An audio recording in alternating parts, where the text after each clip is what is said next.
네, 1인당 2제곱미터도 안 되는 교정시설은 위법이다. 얼마 전 대법원에서 이런 판결이 나온 적이 있습니다.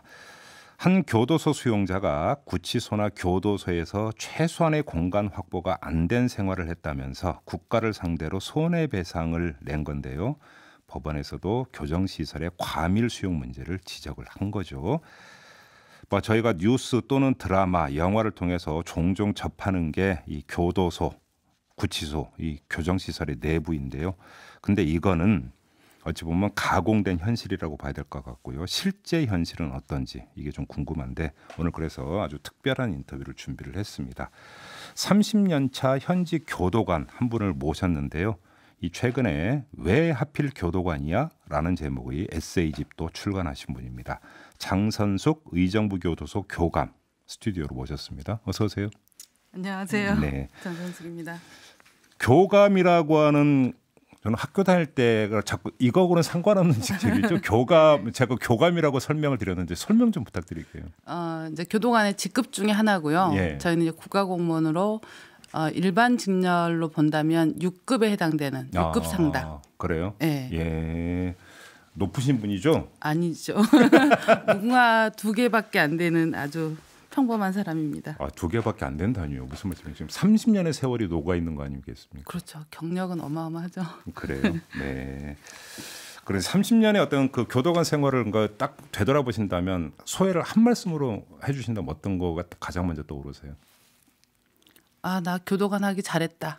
진짜요? 네. 어떤 점에서요?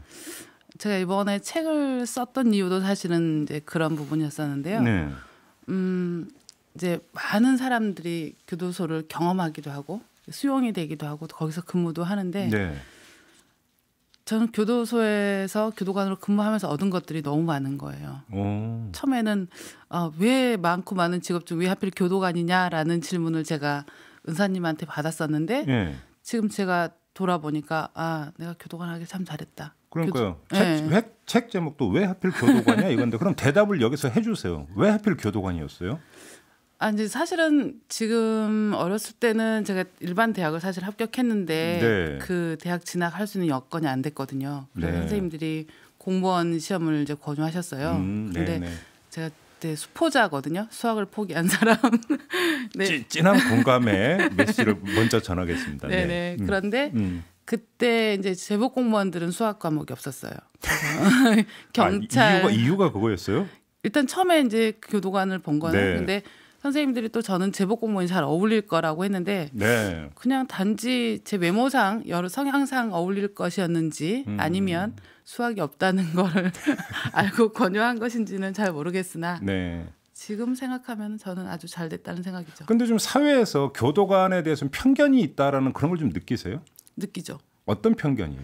아까 제 책 제목에서도 얘기했듯이 저는 대부분의 사람들이 교도관 하면 예를 들어서 같은 범죄자를 다루는 경찰이나 예를 들어 뭐 판사, 변호사 이런 사람들도 있잖아요. 예. 근데 그 사람들한테는 변호사, 검사, 그렇네요. 네, 같은 범죄자를 다루거든요. 그런데 교도관이라고 하면 교도관에 대해서 잘 모르기도 하고 교도관에 그 전에 가지고 있었던 편견들이 있잖아요. 그렇죠. 볼 수가 없으니까. 저희가 뭐 영화나 이런 걸 통해서 접하는 교도관의 모습은 막 눈을 부라리면서 뭔가 위압적이고 막 이런 모습이 그러니까 주로 그려지지 않습니까? 불만이 많으십니까? 그런 거예요? 불만이 많죠. 네. 저희는 이제 제가 봤을 때는 다양한 모습이 있거든요. 네. 그러니까 교도소라는 곳이 사람들을 무조건 범죄자를 처벌만 하는 곳이 아니잖아요. 네. 그 사람들을 우리 일반 사회에서 바라보고 요구하는 거는 그 사람들을 한 사람으로 만들어내는 거, 건전한 사회인으로 양성하는 거, 재범을 방지해야 된다 이런 얘기들을 하는데 과연 그렇게 할 만큼의 처우가 되어 있는지 밖에서는 또 그렇게 인정해주고 있는지 이제 그런 부분에 대한 고민들이 많죠. 그럼 아주 솔직하게 저도 하나 질문을 드리면 교정시설이라고 부르고 교화라고 한단 말이에요. 네. 근데 현실은 그게 아니라 거기 가서 범죄 배워 나온다. 이런 얘기들 사람들이 많이 하잖아요. 네. 이런 얘기에 대해서 어떻게 말씀해 주시겠어요? 그런 경우들도 있어요. 네. 네. 이제 그 수용자들 중에는 같은 수용 공간에서 저희가 일일이 다 터치할 수 있는 부분이 이제 한정이 되는데 네. 왜냐하면 그 공간 안에서 자기들끼리 수용 생활을 하잖아요. 네. 그럼 악풍 감염 되죠. 다른 범죄자하고 연계한다든지 네. 또 그 사람들한테 배우기도 하지만 예. 저희는 가능하면 그러지 않게 하려고 분리 수용도 하고 있고 또 이제 그 사람들이 자기를 돌아보게 하는 자기 범죄에 대해서 반성하고 네. 성찰하게끔 하는 그런 프로그램들을 통해서 많은 관심을 가지고 있죠. 혹시 이제 복역을 마치고 이제 그 석방된 사람이 뭐 차장으로 이런 정도 종종 있어요? 전 좀 많습니다. 아, 많으세요? 네. 그래요? 왜냐하면 제가 그 전에 제가 가장 관심 갖고 또 제가 특진을 하게 됐던 계기도 그 출소를 앞둔 수용자들의 출소 후에 직업 안정을 통해서 가장 기억에 남는 분 한 분의 사례를 좀 소개해 주신다면. 많은데. 그래요?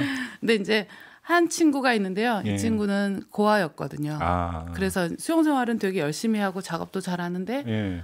고아기 때문에 보호자도 없고 재범 우려가 높아서 가석방도 안 되고 출소해서 갈 데도 없고. 가석방 안 되는 사유가 그거예요. 또 그건 좀 재범 우려가 있잖아요. 예. 객관적으로 출소해서 그래요? 갈 데가 없잖아요. 또 집도 없고 일할 곳도 없기 때문에. 근데 그 수용자를 이제 담당 주임님이 이렇게 지켜보다가 저한테 추천을 하신 거예요. 그래서 제가 아는 변호사님 자매 결연하고 또 업체에 사전 취업을 해서 이 친구를 가석방을 보냈죠. 근데 그 친구는 지금도 제가 2009년 9월 30일 날 가석방을 보냈는데 예. 지금까지 그 업체에 있어요. 그래서 지금 오늘 또 제가 잘 살고 있어요. 네가 내 책의 주인공이다. 내 책 한 권 보내주마 이랬더니 선생님 감사합니다라고 연락했더라고요. 지금 가석방 얘기하니까 갑자기 그러니까 궁금해지는 게 하나 생긴데 어제 나온 뉴스 보셨죠? 못 봤는데요? 저기 살인 사건으로 지금 계속 그러니까 재판 장대호에 대해서 판결이 가석방이 없는 무기징역을 선고를 했잖아요. 제가 그 뉴스 아직 못 봐가지고. 그래서 가석방이 안 되는 조건으로 무기징역을 선고를 해서 이것도 상당히 좀 이례적이다 이런 생각이 좀 들어가지고 지금 이제 가석방 이제 말씀을 하셨길래 근데 어떤 무기수 중에서 가석방이 되는 경우가 종종 있어요? 예전에는 있었죠. 제가 그런 사례가 있었는데 무기수였다가 예전에 강도 살인건으로 들어와서 무기징역을 받았다가 또 나중에 이제 수용 생활을 이제 모범으로 해서.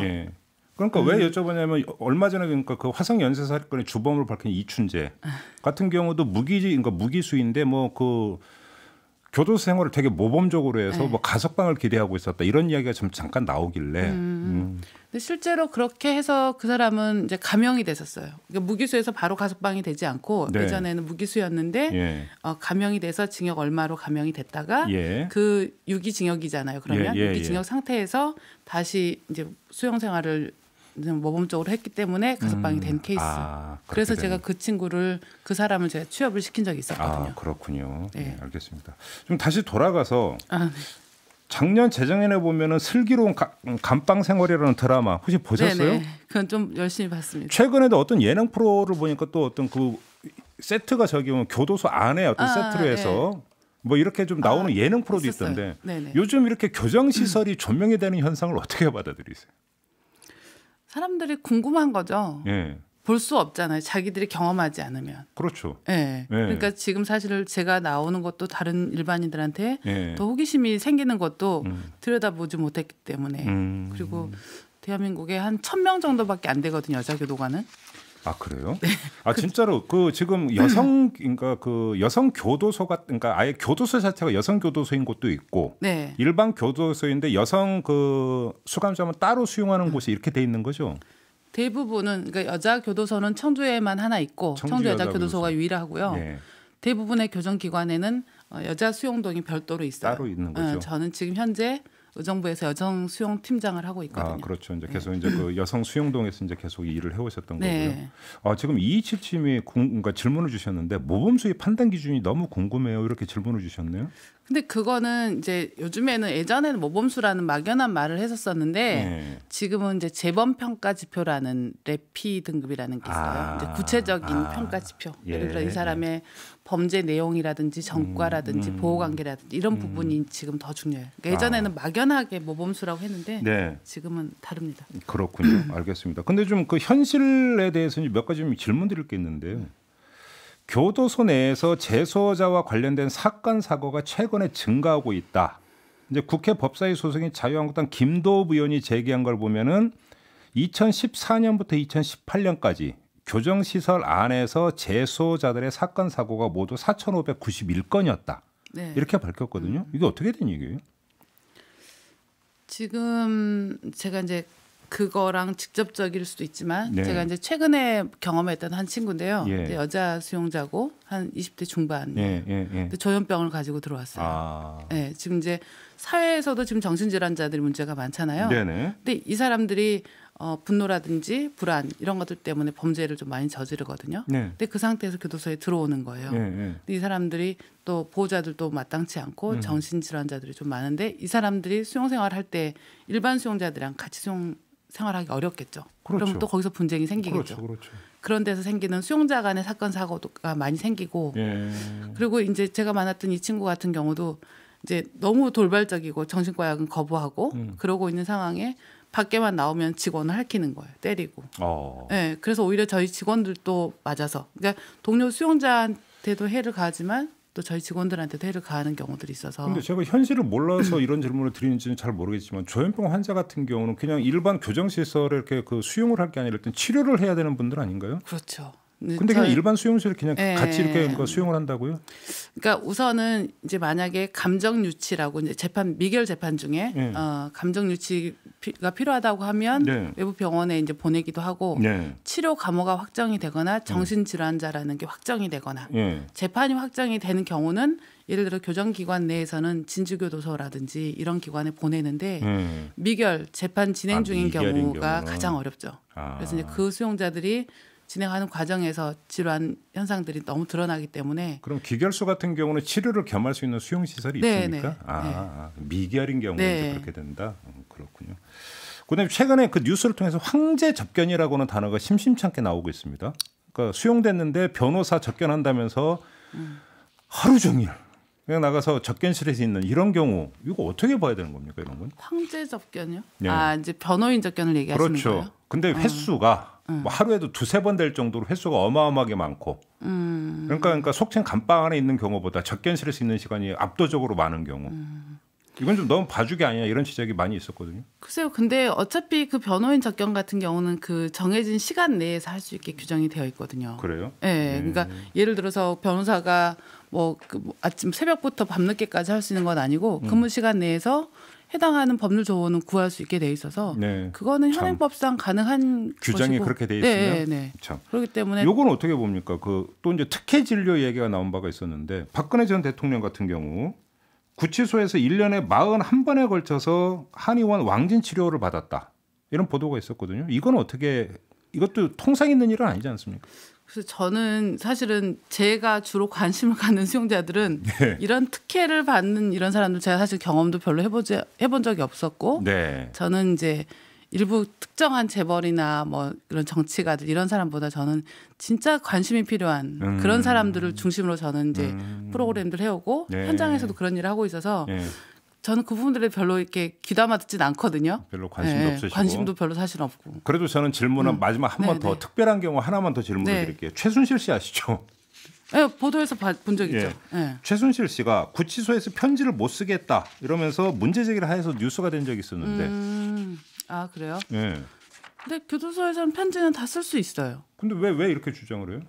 글쎄요, 저는 그게 오히려 이해가 안 가는데요. 아 그래요? 네, 자기가 예를 들어 뭐 부정행위를 하거나 이러지 않았다면 요즘에는 그 집필 허가가 가능하고 예전엔 집필을 허가했는데 지금은 제한이 없거든요. 아예? 네, 그래서 자기들이 쓴 편지를 자기들이 봉함해서 그냥 우표까지 붙여서 내는 거라서. 검열도 안 합니까? 네.